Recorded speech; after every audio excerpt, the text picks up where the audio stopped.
Iran ಹಾಗೂ America ಒಪ್ಪಂದದ ಬೆನ್ನಲ್ಲೇ ಚಿನ್ನದ ಬೆಲೆ ಕೂಡ ಏರಿಕೆಯಾಗಿದ್ದು 22 ಕ್ಯಾರೆಟ್ ಚಿನ್ನದ ಬೆಲೆ ಗ್ರಾಮ್ಗೆ 225 ರೂಪಾಯಿ ಹೆಚ್ಚಳವಾಗಿದೆ. ಹಾಗೆ 24 ಕ್ಯಾರೆಟ್ ಚಿನ್ನದ ಬೆಲೆ ಗ್ರಾಮ್ಗೆ 245 ರೂಪಾಯಿ ಏರಿಕೆಯಾಗಿದೆ.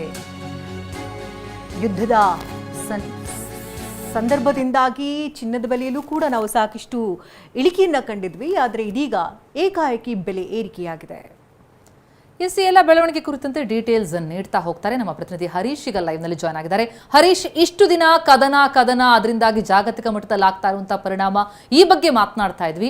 ವಿರಾಮ ಅಲ್ಲ, ಈಗ ಯುದ್ಧ ಅಂತ್ಯ ಆಗ್ತಾ ಇರುವಂತಹ ಹಿನ್ನೆಲೆಯಲ್ಲಿ ಬಹಳಷ್ಟು ಒಳ್ಳೆಯ ಪರಿಣಾಮಗಳನ್ನ ನಾವು ನೋಡಬಹುದಾದಂತಹ ಒಂದು ಆಶಯ ಗರಿಗೆದರ್ತಾ ಇದೆ. ಹಾಗಾಗಿ ಇನ್ನೂ ಒಪ್ಪಂದಕ್ಕೆ ಸಹಿ ಬಿದ್ದಿಲ್ಲ. ಅಷ್ಟರಲ್ಲಾಗಲೇ ಶೇರ್ ಮಾರ್ಕೆಟ್ ಕೂಡ ಚೇತರಿಕೆ ಕಂಡಿರೋದು, ಚಿನ್ನದ ಬೆಲೆಯಲ್ಲಿ ಏರಿಕೆಯಾಗಿರೋದು, ಪೆಟ್ರೋಲ್ ಡೀಸೆಲ್ ಕೂಡ ಹಾಗಿದ್ರೆ ಇಳಿಕೆಯಾಗುತ್ತಾ, ಏನೇನಾಗಬಹುದು? ಪ್ರತಿಮಾ, ಅಮೆರಿಕ ಹಾಗೂ ಇರಾನ್ ನಡುವೆ ಯುದ್ಧ ವಿರಾಮ ಘೋಷಣೆ ಆಗಿರುವಂತಹದ್ದು. ಅಂದ್ರೆ ಕಾಯಂ ಯುದ್ಧ ವಿರಾಮವನ್ನ ಈಗ ಅಮೆರಿಕ ಇರಾನ್ ನಡುವೆ ಘೋಷಣೆ ಆಗಿದೆ. ಮುಂದಿನ 60 ದಿವಸಗಳಲ್ಲಿ ಈ ಒಪ್ಪಂದಗಳು ಅಂತಿಮ ರೂಪಕ್ಕೆ ಬರುವಂತ ಸಾಧ್ಯತೆ ಇದೆ. ಈ ಒಪ್ಪಂದ ಮಾಡ್ಕೊಳ್ಬೇಕು ಅನ್ನುವಂಥ ನಿಟ್ಟಿನಲ್ಲೇ ಸ್ವಿಟ್ಜರ್ಲ್ಯಾಂಡ್ನ ಜಿನೆವಾದಲ್ಲಿ ಜೂನ್ 19ರಂದು ವರ್ಚುವಲ್ ಮೂಲಕ ಈ ಒಂದು ಸಭೆ ನಡೆಯುತ್ತೆ. ಸಭೆಯಲ್ಲಿ ಅಂತಿಮವಾಗಿ ಸಹಿಯನ್ನು ಹಾಕಲಾಗುತ್ತೆ.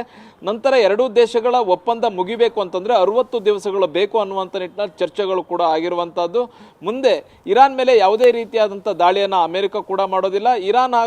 ಇರಾನ್ ಕೂಡ ಮಧ್ಯಪ್ರಾಚ್ಯದ ವಿವಿಧ ದೇಶಗಳ ಅಮೆರಿಕದ ಸೇನಾ ನೆಲೆಗಳಾಗಿರ್ಬೋದು, ಅಮೆರಿಕದ ಮಿತ್ರ ರಾಷ್ಟ್ರಗಳ ಮೇಲೆ ದಾಳಿಯನ್ನು ಮಾಡೋದಿಲ್ಲ. ಮತ್ತೆ ಹರ್ಮುಜ್ ಜಲಸಂಧಿ ಸಂಪೂರ್ಣವಾಗಿ ಓಪನ್ ಆಗುತ್ತೆ. ಹರ್ಮುಜ್ ಜಲಸಂಧಿಯಲ್ಲಿ ಆ ಹಡಗುಗಳು ನಿರಾತಂಕವಾಗಿ ಚಲಿಸಬಹುದಾಗಿದೆ.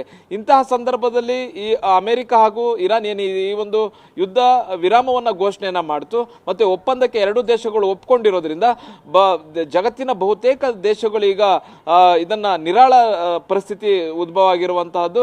ಯಾಕಂತಂದ್ರೆ ಇಡೀ ಪ್ರಪಂಚಕ್ಕೆ ಕಚ್ಚಾ ತೈಲದ ಅಭಾವ ಸೃಷ್ಟಿಯಾಗಿತ್ತು.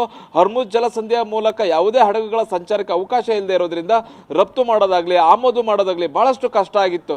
ಇಂತಹ ಒಂದು ಒಪ್ಪಂದ ಅವಕಾಶ ಸಿಕ್ಕಿದ್ದೇ ತಡ ಜಾಗತಿಕ ಮಟ್ಟದಲ್ಲಿ ಎಲ್ಲಾ ದೇಶಗಳ ಷೇರು ಮಾರುಕಟ್ಟೆ ಜಿಗಿತ ಕಂಡಿರುವಂತಹದ್ದು.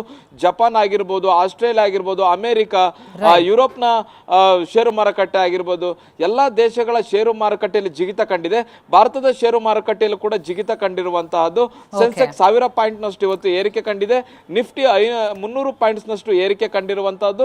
ಕಚ್ಚಾ ತೈಲದ ಬೆಲೆ ಕೂಡ ಇಳಿಕೆಯಾಗಿದೆ.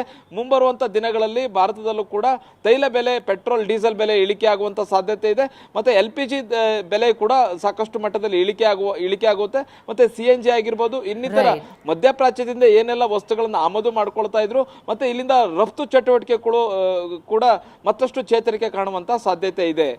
ಪ್ರತಿಮಾ.